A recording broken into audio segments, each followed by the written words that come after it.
I think it's gonna just go each time more fun, more crazy, more weird, more combinations, like all sorts of variations, and make anthropologists completely thrilled and excited. A lot of things to observe and curious modalities. We have all things going on. You have all. It's incredible. Like you have Orthodox Jewish drinking ayahuasca in Israel, and then you have like cyber shamanism and people that put machines on their brains and drink ayahuasca at the same time. And then you have like, you know, neo hippies, raves, movements importing ayahuasca to their techno scene. And it's just going to be really dynamic and grow up more and more, and you know very interesting. I have observed in my lifetime a lot of things happening. When I started my research, these uses, they were almost clandestine. They were very, very under the table. They were very secretive. And now you have tons of millions of internet websites and all kinds of things going on. And in Europe, it's even more because since it's a little bit far away, and in the US, they tend to combine. They are less embarrassed to combine with more different things because they don't have the traditional patterns so close, kind of imposing themselves. And if you get off tradition, that's bad for you. So they're more open to do all kinds of combinations. And then you have like new indigenous groups that maybe are going to start drinking ayahuasca, and this interaction with science. It's very interesting. It's something that I like very much. You're building up a whole community that is a mixture of science and shamanism. This psychedelic arena, probably a little bit to which this documentary has to do with. You're creating a big community of people that their diet, their way of dieting to experience the ayahuasca is reading. So you have a big literature. These people are going to drink ayahuasca. They read about ayahuasca. They read a lot before they drink ayahuasca. And the anthropological categories that they read in their books, the Dr. Strassman's categories that they read in that website, or that, historical references of the Incas, they guide their experiences when they are drinking ayahuasca. And then people start describing their experiences within that framework. Like they say, oh, I think my levels of serotonin are too high, and I think that my levels of dopamine are this and that. And on the other side, you have these categories migrating to the shamans. Like you have, for example, that recommendation that people should not use Prozac and certain kinds of antidepressants together with ayahuasca.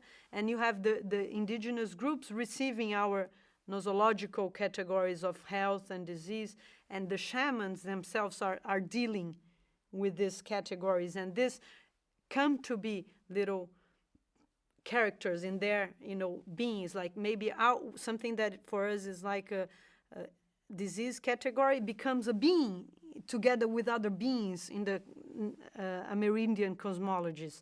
So the way they frame the experience, they have these other characters, these other things. And also, how is the shamanic logic invading the academic logic?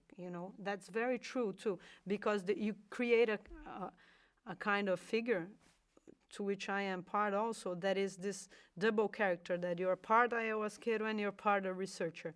So when you fight with your colleagues for prestige and for funds and for space and recognition, you also fight with them shamanically, and through maybe a shamanic logic. Or maybe you have some people using our categories to do shamanic attacks. For example, I am a doctor, I have some Western formation, and I write a letter to the government accusing that shaman of being irresponsible, doing sexual abuse, commercializing. But actually, I am a rival to him as a shaman, but I'm talking through our system. And this is very strong, and this is something that particularly interests me. How these things apparently very contradictory, they live together. You're doing like a shamanic session, and the guy is asking you, how much millimeters do you want? Millimeters is not? Milliliters. Huh? you mean the volume, the amount? Yeah. Yeah. It's not milliliters? Yeah, it is milliliters. Yeah, yes. So he's giving you ayahuasca. He's pouring it to your glass. And then how much milliliters do you want? I What say number? 250. Right. So what is this? No, I say, put it up to here. No, a little bit less. You know, or the guy, like this German guy that I was hanging out with the other day, really, really curious. He is buying ayahuasca from South America, and then he doesn't think it's working very well. He gives it to his people, and bah, you know, it's kind of embarrassing. You're charging them a lot of money, and sit down, drink ayahuasca, and nobody. So he takes the ayahuasca to the laboratory to be analyzed, and then he's like, this has too much harmaline. This has too much harmine, you know. So, but he's doing a session. He's not a scientist. I like this. I think it's curious.